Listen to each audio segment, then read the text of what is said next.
welcome to the SWBN News Watch, where we report global events from a Christian perspective. I am Chimilachike. Thanks for joining us today. On a positive note, an inside source close to Gbile Kane's family has confirmed the release of 17 Christian workers who were kidnapped by suspected Fulani herdsmen. Recall that we earlier reported how Christian workers with Peace House Boko were kidnapped off a coastal bus as they traveled to Edo State for the wedding ceremony on Gbile Kane's niece. In a follow-up, our source confirmed the rumors that have been circulating on social media as positive. In the source's words, quote, "The news is correct. 21 brethren were traveling from Boko to Ilorin for his nephew's wedding and ran into kidnappers in Edo State on 24th November. 2 escaped almost immediately, while 2 were told to go back.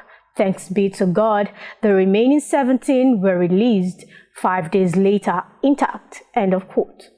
In a video that have been forwarded many times on WhatsApp, we see the released workers reuniting with their brethren amidst shouts of joy. Watch.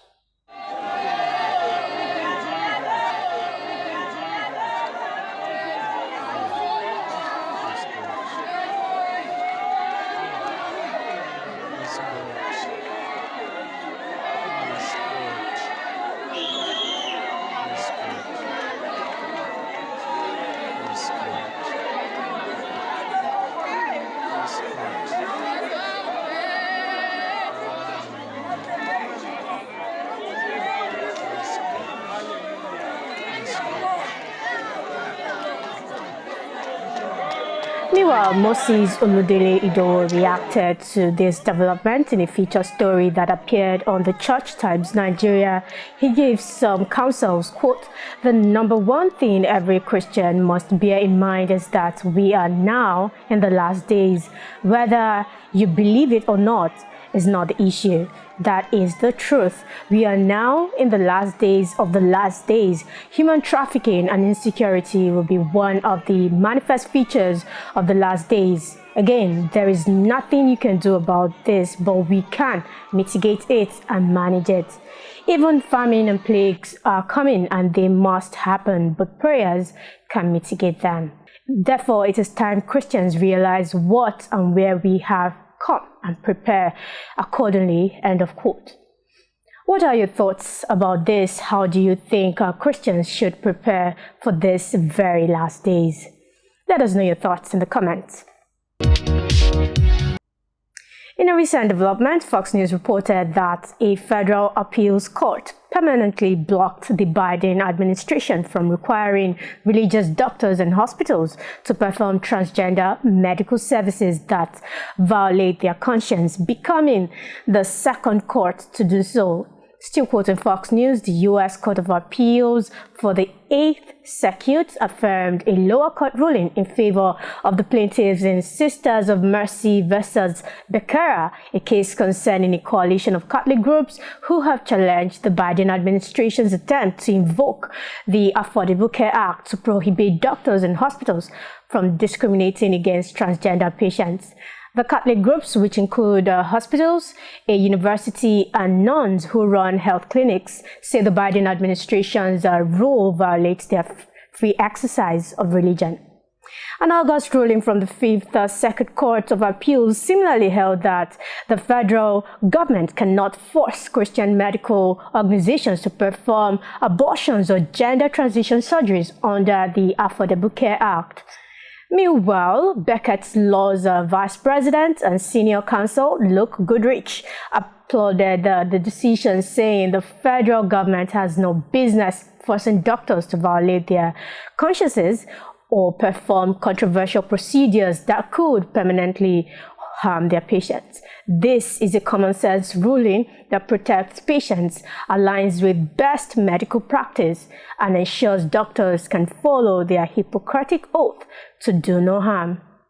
Now quoting CBN News, this ruling follows 2 previous attempts by the Biden administration to force doctors to carry out transgender surgeries and abortions, even if these procedures violated their religious beliefs. And this Goodrich further explains that this Victory sets an important precedent that religious healthcare professionals are free to practice medicine in accordance with their consciences and their professional judgment. The government's attempt to force doctors to go against their consciences was bad for patients, bad for doctors, and bad for religious liberty. End of quote. Recently, Indonesia's parliament unanimously voted to ban sex outside of marriage. They also voted to ban insulting the president and state institutions. Reuters reported that once enforced, the bans will affect foreign visitors as well as citizens. They are part of an overhaul of the country's criminal code that has been in the works for years. The new code also expands an existing blasphemy law and keeps a 5-year prison term for deviations from the central tenets of Indonesia's 6 recognized religions: Islam, Protestantism, Catholicism, Hinduism, Buddhism, and Confucianism. The code still needs approval from the president, and the government says it will not be fully implemented for several years.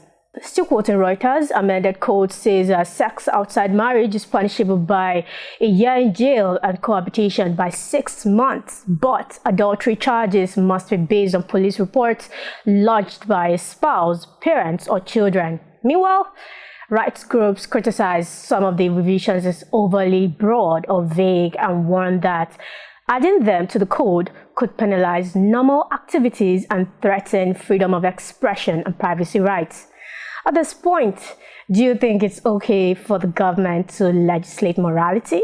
Let us know your thoughts in the comments. Talking about polls and surveys, a recent report from the Christian Post added that nearly 9 out of 10 Americans say they believe in New Age spiritualism, which includes reincarnation, parallel realities, and telepathy. A YouGov poll conducted in August this year asked 1,000 adult Americans whether they hold 20 beliefs loosely defined as New Age spiritualism. The survey found the overwhelming majority of respondents, that is 87%, hold at least one of those beliefs, including karma, which they defined as the belief that a person's actions or conduct in this life or lives to come will influence their ultimate destiny. The poll also saw that the majority of respondents said that they at least somewhat agree with the view that everything happens for a reason, while over a quarter of respondents said they strongly agreed with the statement that says everything is God and God is everything. This phrase stems from a New Age belief more commonly known as pantheism. Christian theologians have long warned of the dangers of New Age beliefs and other related teachings, as some Christians practice witchcraft and others use so-called destiny cards, which critics have likened to tarot cards. Moreover, a 2017 report from the Christian Post found millennials are increasingly exploring and turning to occultic spirituality and astrology. As statistics show the rise of religious nuns, those who do not identify with any particular faith. According to MarketWatch data at that time, the psychic services industry grew by 2% between 2011 and 2016, an industry worth approximately $2 billion. In another story, the Mission Aviation Fellowship MAF has asked Christians around the world to pray for the safe and swift release of an American missionary pilot who was detained by Mozambique police on allegations of supporting incidents in the country. CBN News reported that 31-year-old pilot Ryan Koha was taken into custody by officials in Mozambique while preparing to fly vitamins and other supplies to church-run orphanages in the Cabo Delgado province. During airport security scans, officials took interest in over-the-counter medications and food preservative supplies that belong to Ambassador Aviation Limited, AAL, which is a partner of US-based nonprofit MAF, the group reported. Koha was detained on November 4th along with 2 South African volunteers on suspicion that their flight was in support of insurgent activity. He's currently being held in a high-security Mozambique prison, news sources reported. MEF President and CEO David Holstein said Ryan Coher did nothing wrong, while adding that his wife and children deserve to have him back in time for Christmas. He also noted that the organization, which serves orphans in northern Mozambique, needs the supplies he was trying to deliver when he was wrongfully detained. In his words, quote, "I urge Christians around the world to pray for Ryan's safety and swift release and call on those in power, both in Mozambique and here in the United States, to do everything they can to resolve this wrongful detainment," end of quote. Mozambique, though a majority Christian country, has experienced severe Islamic extremism. Christians have been killed, house churches have been raided, homes burnt, and hundreds of people displaced. CBN News also reported that since 2017, more than 6,300 people have been killed and nearly 1 million displaced. Meanwhile, Coher's wife, Annabelle, can only communicate with him through letters. Speaking during an interview, she explained that her husband's detention seemed to be connected to the location of the flight at the time he was flagged. She noted that his flight was going up north, where there are insurgents right now. In her words, there have been attacks, but we have been doing work to help those victims of these attacks. She also added that they were not exactly sure where the miscommunication or misunderstanding was. Coher is still in detention at the time of making this report. In Nigeria, the president of the Living Faith Church, Bishop David Oyedepo, has said Nigerians needed a deliverer and not a leader.